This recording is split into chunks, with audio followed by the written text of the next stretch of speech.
Então vamos lá. Para a gente falar de blockchain, eu acho que a gente tem que contar um pouquinho de história, né, de onde veio isso, né, qual foi a origem disso tudo, e a origem está na segurança de mensagens que são enviadas de um remetente a um destinatário, né? Então, desde sempre que a gente tem uma necessidade de envio de uma mensagem que o conteúdo não deve ser lido por outras pessoas, ele exige, então, alguma técnica para que esse conteúdo seja escondido, seja manipulado de maneira que só quem deve receber isso tenha condições de abrir esse conteúdo e interpretá-lo, né?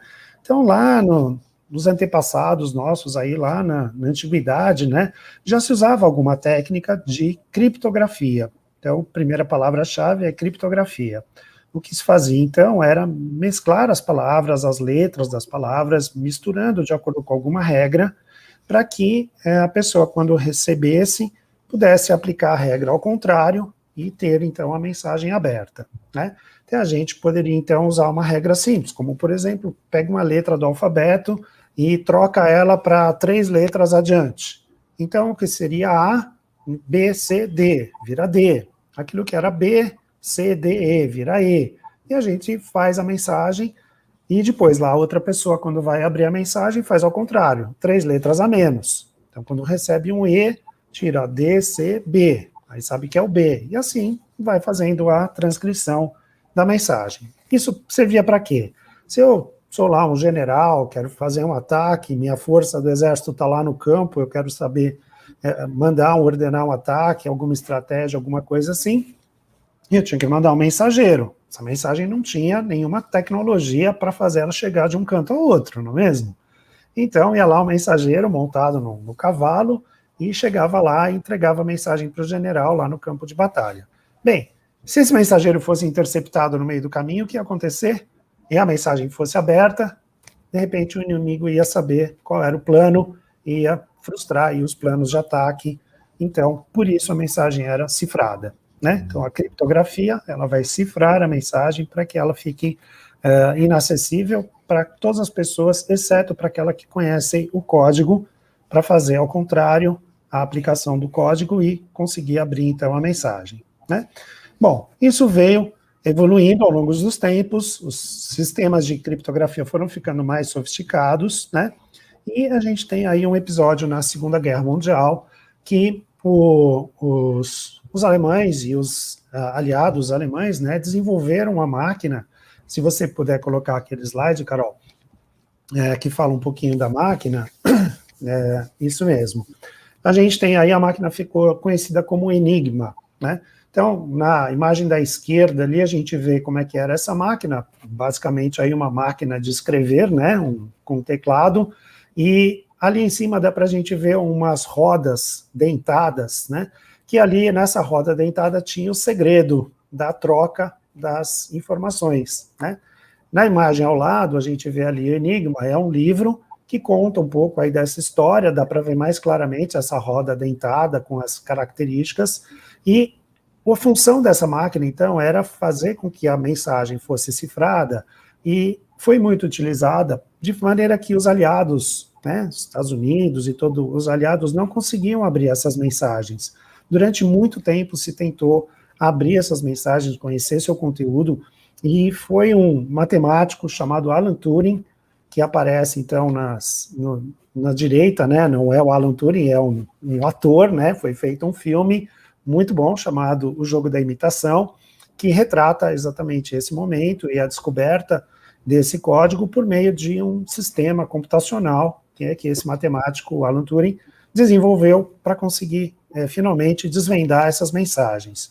E, segundo o livro e o filme contam, isso fez com que a Segunda Guerra fosse antecipada em 2 anos, o final dela fosse antecipado em 2 anos, porque eles conseguiu com isso, então, minar alguns ataques e foram, então, mudando o jogo, né, os alemães estavam tomando conta, realmente, dos países, e com isso, com essa descoberta, conseguiram frustrar alguns ataques, e com isso começou a mudar o jogo, e aí, então, acabou com o desfecho que todo mundo conhece, né. Então, esse episódio ficou bastante famoso, eu acho que foi uma aplicação mais recente nossa, né, da era moderna, da criptografia e da tentativa, então, de abrir essa mensagem. Bom, de lá para cá, apareceu, então, a computação como uma coisa prática, e veio a internet, e a gente começou a ter necessidade de fazer com que as nossas informações tivessem também segurança. Então, imagine que você quer mandar uma informação de pagamento para uma contraparte sua, você comprou um imóvel, comprou um carro, você quer mandar informações sobre o pagamento, mas você não quer que essas informações sejam abertas, né? Então, como que a tecnologia moderna, né, foi se apropriando dessa técnica de criptografia, inventou-se um sistema chamado de chave simétrica, né? Se você puder mudar o outro slidezinho lá de baixo, esse aí. Então, na chave simétrica, ele funciona da seguinte forma: o remetente que está à esquerda tem uma mensagem, ele vai usar uma chave secreta que ele conhece para criptografar essa mensagem. Então, essa chave é o algoritmo que mistura as letrinhas e vira essa coisa do meio ali, que é o texto cifrado. Ninguém entende esse texto. Quem entende? Quem tem a chave que está do lado direito. É a mesma chave. A chave abre e a chave fecha. Então, como se você tivesse lá no seu apartamento uma chave que pode abrir a porta ou pode trancar a porta com a mesma chave. Não são duas chaves diferentes, né? Então, isso aí foi a primeira invenção dentro do mundo mais atual de internet, né, para fazer com que você tivesse uma criptografia. E os métodos foram ficando cada vez mais complexos, a ponto de que, quando a gente tem esse modelo de chave simétrica, onde eu tenho um par de chaves para abrir e fechar qualquer elemento, a gente estima que a quantidade de bits, né, de informações relativas a cada senha, a cada chave que está colocada ali, tem uma dificuldade, um grau de dificuldade bastante grande para ser quebrado, para ser descoberto e aberto. Se você puder passar no slide de baixo, um pouco mais, esse. Tem aí, então, uma estimativa de quanto tempo a gente teria, né, no poder computacional de uma máquina comum, né, porque a gente está falando ali de 1 GHz, que é a velocidade baixa para um clock de processador hoje em dia, né. Se uma chave de 32 bits, que equivale aí a 4 bytes ou a 4 números ou letras, né, aquilo que a gente tem no nosso cartão magnético do banco, por exemplo. O cartão de débito, você vai lá e digita 4 números, né, são 32 bits. Com esse poder de computação de uma máquina comum, demoraria 35 minutos para descobrir a sua senha, tá? Mesmo que você tenha 4 bilhões de combinações diferentes, né, teria apenas 35 minutos para descobrir. Se eu aumentar a chave para 56 bits, ou algo equivalente a 8 dígitos, eu já passo para 1.142 anos para descobrir. Um pouquinho maior, o dobro, 128 bits, seria 10 elevado a 24 anos, e 168 bits, 10 elevado a 36. Né? Pô, legal, então esse é um mecanismo super seguro. Mas ele tem uma falha. Para que eu faça ele funcionar, eu preciso mandar essa chave para alguém. Então, se eu quiser trocar com você uma mensagem cifrada, eu preciso te mandar a chave. E como que eu mando essa chave se o meio de comunicação não é seguro e alguém pode roubar essa chave no meio do caminho e ficar sabendo da mensagem? E aí passou alguns anos e foi desenvolvido um outro mecanismo chamado de chave assimétrica. Aí, se você puder andar um pouquinho mais, o mecanismo de assimétrica, ele trabalha com o conceito, passou, volta um, esse mesmo. Ele trabalha com o conceito de chave pública. Então, ele é um par de chaves também, só que uma é privada, ninguém mexe nela, e uma outra chave é pública, ela fica disponível. Então, o que acontece? Se eu quiser mandar uma mensagem para você, a sua chave pública está lá na internet, mas quem tem o par dela para abrir a mensagem? Só você. Então, eu pego a sua chave pública para misturar a mensagem que eu quero te enviar, essa mensagem fica misturada, ninguém consegue abrir, e quando você recebe, você usa a sua chave privada para abrir a mensagem. Então, é seguro, porque eu uso a sua chave pública, ela não serve para abrir nenhuma mensagem, ela só serve para fechar a mensagem, e só quem consegue abrir a chave é você. Então, esse mecanismo de par, ele é mais seguro, né? Porque eu não preciso transmitir a chave para você, eu pego a sua pública, que está penduradinha lá, para cifrar a mensagem. E você pega do outro lado com a sua privada, que só você conhece, e abre a mensagem. Então, isso resolve um grande problema, que era o de transferir a informação. Então, eu posso ter a minha chave pública e a minha privada. Quer dizer, a minha pública eu penduro lá na internet. Você quer mandar uma mensagem para mim, você faz o inverso. Pega a minha chave pública e manda para mim a informação, e eu abro com a minha chave privada. Então, isso resolve de um ponta a ponta como que a gente consegue trafegar esse dado corretamente sem ter receio de abertura, né? E tem um aspectozinho a mais que é interessante, que é o seguinte: quando eu quero mandar mensagem para você, só você consegue abrir. Mas como que você sabe que fui eu que mandei a mensagem, já que essa chave pública está lá na internet, qualquer um pode te mandar dizendo que sou eu? Como que você garante a autenticidade dessa mensagem, né? Então, aí a gente pode fazer o mecanismo contrário. Quando eu pego essa mensagem e criptografo ela com a sua chave pública, essa parte de dentro só você consegue abrir. A parte de fora, o que que eu faço? Eu pego a minha chave privada e criptografo essa mensagem toda. Quando você recebe isso e diz assim, olha, o remetente é o Luiz, você vai lá na minha chave pública e usa ela para abrir essa mensagem. Então, como ela foi com a minha chave privada, a minha chave pública, que é o par, faz você abrir. Só que dentro dela tem a mensagem aberta? Não. Tem a mensagem cifrada, que só pode abrir com a sua chave privada. Então, a gente vai usar esse mecanismo de chave pública e privada 2 vezes. A primeira, eu uso a sua pública para criptografar, para garantir que esse miolo só você consegue abrir. E depois, para provar que sou eu uso a minha privada para encapsular isso e mando.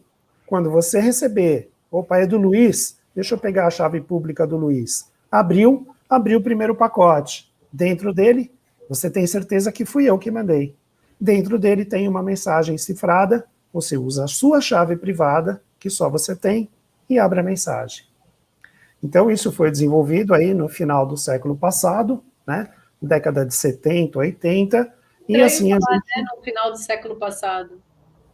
Parece, né? Muito Parece tempo, um né? negócio super antigo. Super antigo. E aí a gente tem, então, esse mecanismo funcionando, né?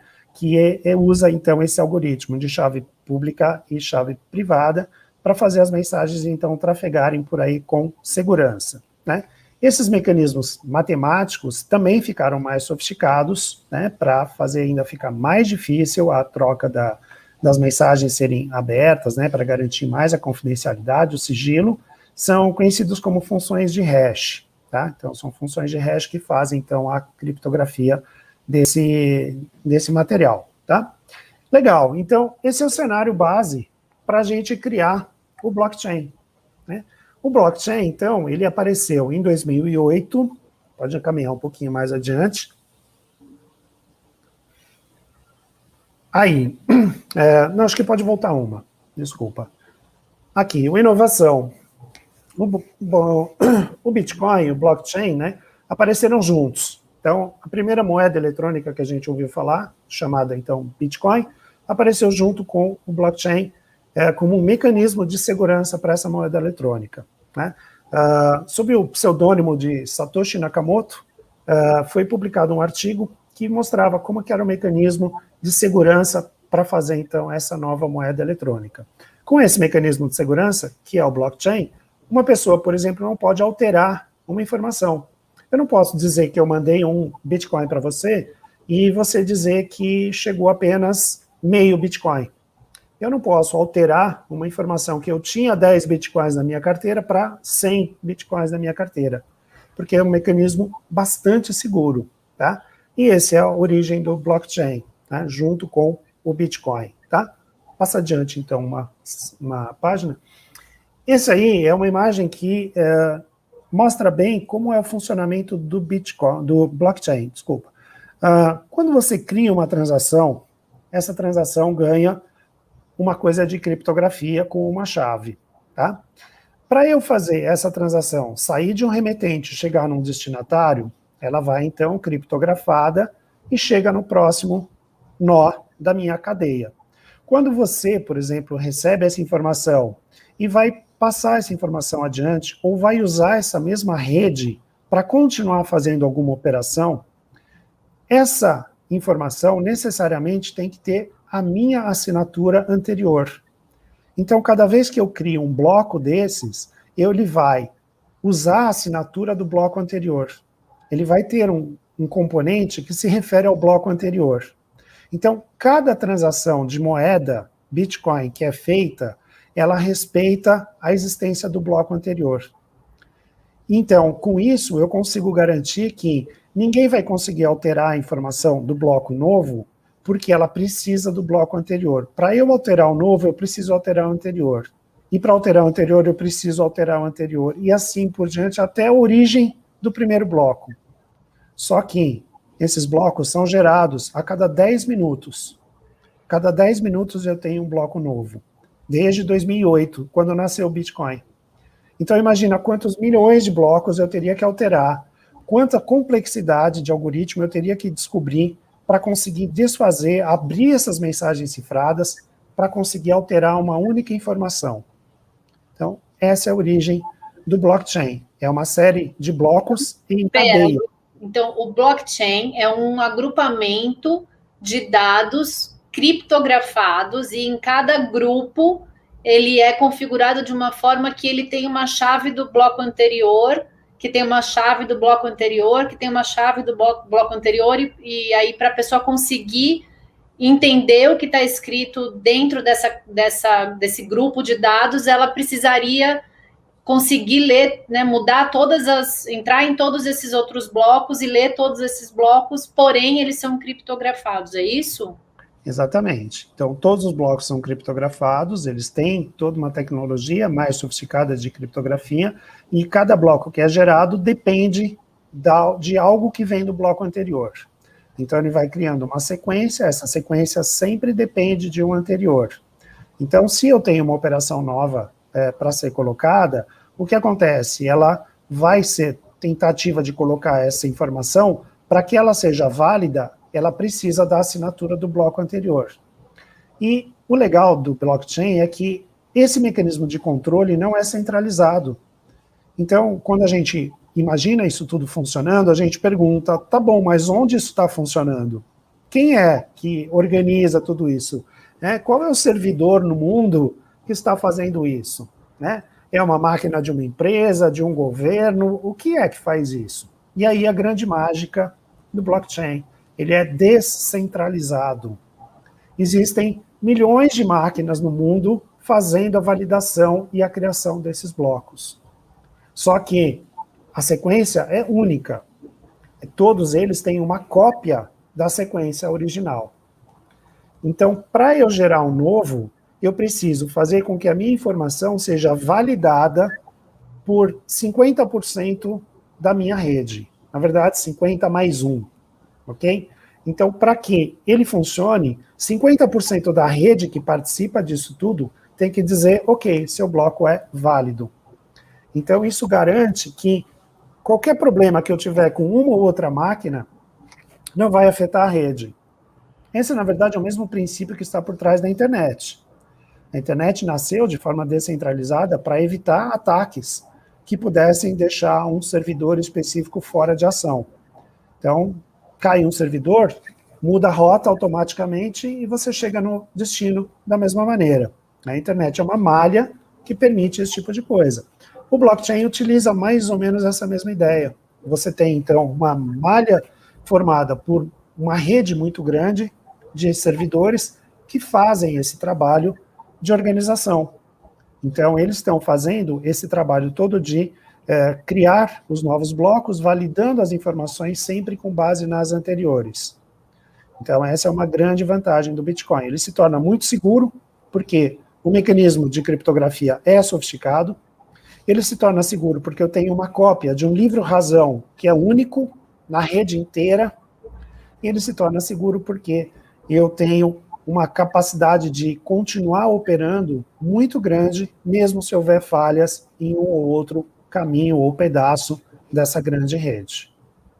Luiz, vou te fazer uma pergunta da minha mãe. A minha mãe é uma pessoa que fala assim: liga lá para a internet e pergunta tal coisa. Então, é uma pergunta desse nível, tá? Liga lá na internet.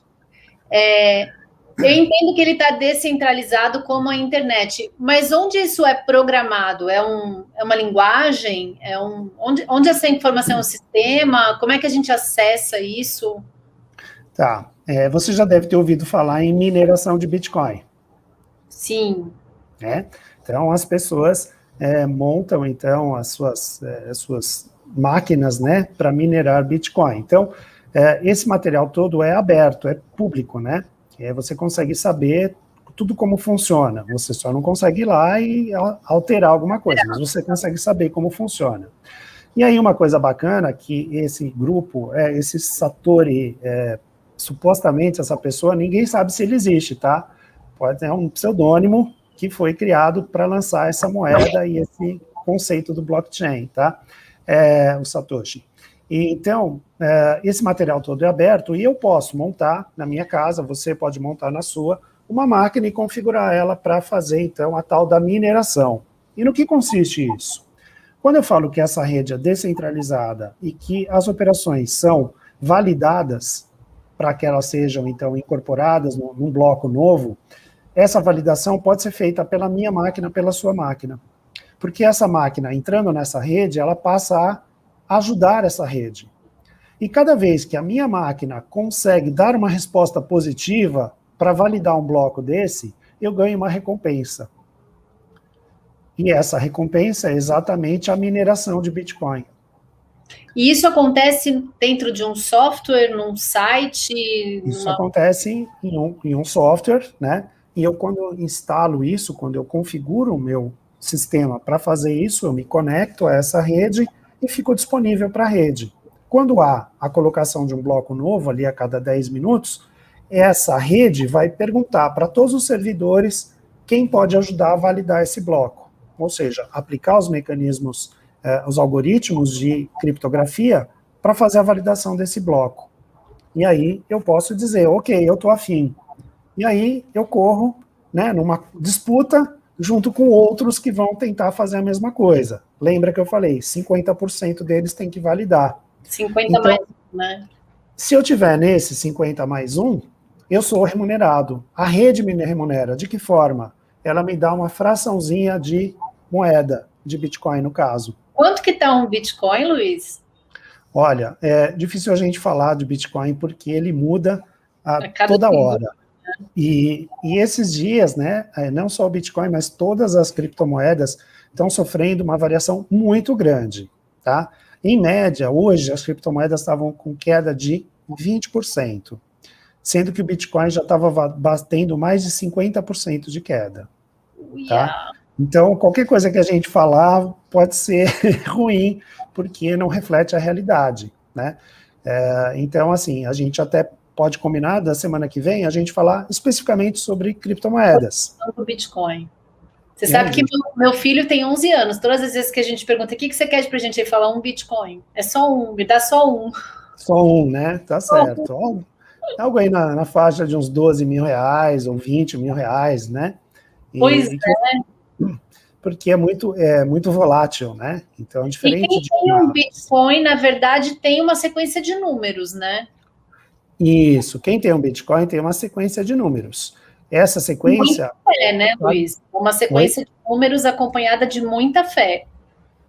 Então, na verdade, a fé é esse sistema do blockchain. Sim. Né?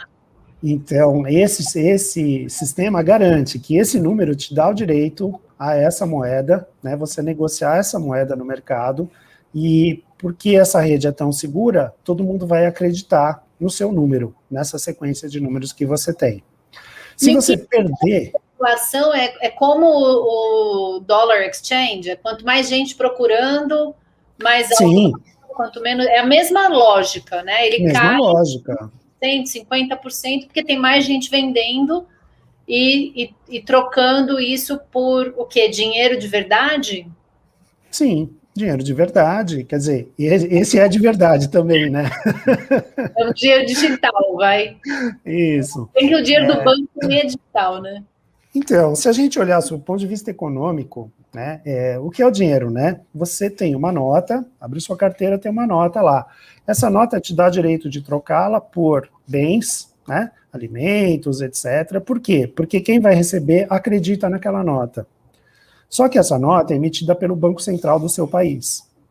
Então, na verdade, o que as pessoas estão dizendo é: eu acredito no Banco Central do meu país, né?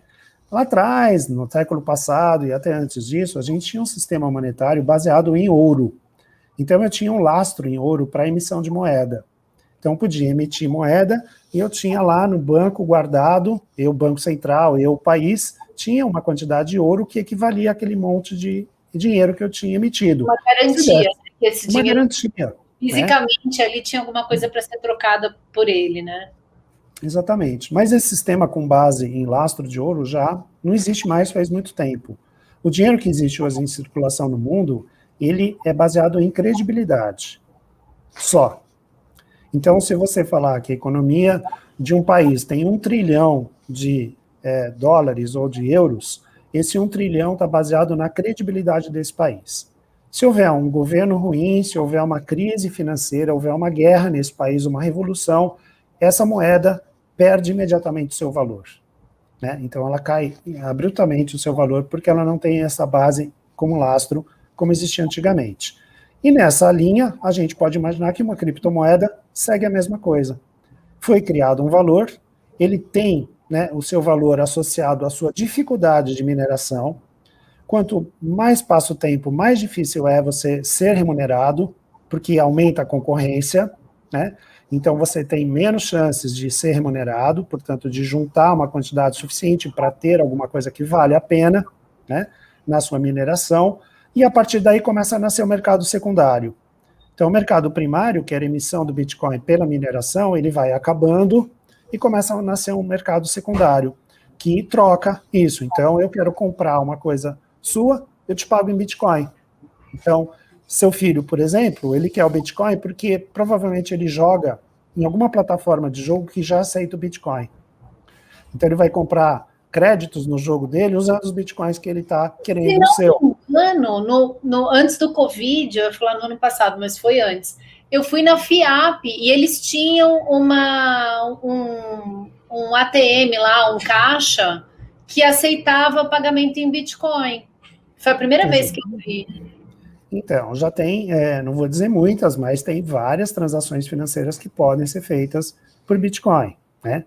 E o legal do Bitcoin é que ele não depende, então, de um servidor de uma empresa, ele não depende de um governo, ele é do mundo, tá? Então, eu posso comprar Bitcoins aqui no Brasil e amanhã eu resolvi morar no Japão.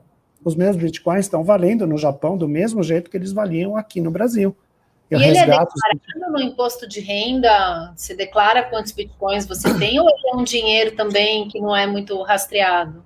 Então, assim, as legislações estão se adaptando às criptomoedas, tá? Então, isso está em fase de transição, né? A gente tem, alguns países estão já mais adiantados nisso, tentando cercar, a China está tentando criar uma moeda oficial que seja digital, né? Para não perder essa evasão, né? Porque à medida que as pessoas vão usando outras formas de pagamento e não tem o controle do Banco Central do país, ela perde o controle, né? Então está tentando, as legislações em todos os países estão tentando se adequar, né? Mas vamos deixar de falar Bitcoin mais para frente, né? Que a gente guarda as coisas para falar semana que vem, né? Vamos concentrar no blockchain, tá? Então, o que é legal desse modelo? Achei que eu já tinha entendido, mas agora você vai dar um nó. Não. Eu já modelo de blockchain, entendi, mas não.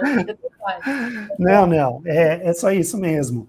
É que esse modelo de blockchain que a gente tem, ele não serve só para as moedas eletrônicas. E o legal é isso, porque eu começo a ter muitas aplicações que podem usar de um modelo, né, de uma cadeia de blocos, que é exatamente o que ele é, né, uma cadeia de blocos criptografados, cujo nó depende da informação do nó anterior, né, e que serve para tudo que você quiser da segurança. Então, hoje, a gente tem aplicações de blockchain em todas as áreas da economia. A gente tem na indústria, a gente tem no comércio, a gente tem nos serviços, a gente tem no governo. Todo mundo pode usar o blockchain hoje, tá? Claro que existem redes, né? Eu não vou competir, vou criar um mecanismo de blockchain para um determinado assunto, eu não vou competir com a rede do Bitcoin, né? Se eu vou ter uma outra rede baseada na mesma técnica, tá? De criação de blocos criptografados, cuja sequência depende do anterior. É essa a ideia que está por trás disso. E aí, o que é legal? A gente tem o blockchain hoje, como eu te falei, instalado e funcionando em vários lugares, né? O Spotify, por exemplo, ele tem uma missão como empresa de trazer um artista, trazer uma música e entregar essa música para um cliente dele, né? Existe uma transação acontecendo aí. Para esse artista, como que ele sabe quantas vezes a música dele está sendo tocada lá e se o Spotify está pagando para ele os royalties devidos a essa quantidade de músicas que estão sendo executadas? Ele pode ter essa música dentro de uma transação de blockchain, onde cada vez que o Spotify entrega essa música para alguém, ele registra um bloco dizendo, olha, entreguei essa música para a Carol, entreguei essa música para o Luiz, entreguei essa música para o filho da Carol. O artista pode olhar e saber todo mundo que ouviu a música dele. É como se ele pudesse... Garantia, né? Como uma se fosse garantia. Uma garantia de veracidade do dado. Exatamente. E lembra que a gente falou, o sistema é absolutamente à prova de falhas. Então, a gente não tem como alguém lá alterar o dado, porque ele precisaria alterar em todos esses servidores em paralelo que estão gerindo o mesmo livro caixa, o mesmo livro razão, desculpa, e ele precisaria desfazer os blocos até o início para começar de novo uma sequência. Então, isso é impossível, do ponto de vista de capacidade computacional. Então, o artista, quando ele olhar a sua música, ele tem certeza de tudo que foi feito e quanto ele deve receber de royalty, né? Você tem isso, por exemplo, na cadeia da indústria, no supply chain. Você tem um alimento que sai lá do campo, ele pode ser carimbado ali por uma transação de blockchain. Do campo, ele vai para uma distribuidora, da distribuidora, ele vai para o varejo, e do varejo, ele vai para você. Quando você recebe esse alimento, vamos chamar assim, você tem como saber de onde ele veio.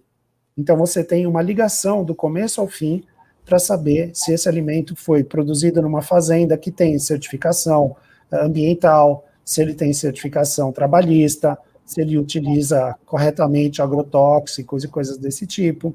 Então, você consegue fazer a ponte do começo ao fim de uma cadeia, né? Então, tudo que você imaginar hoje que tenha necessidade ou a possibilidade de ter bons resultados fazendo ligação entre uma ponta e outra, você pode aplicar essa tecnologia de blockchain.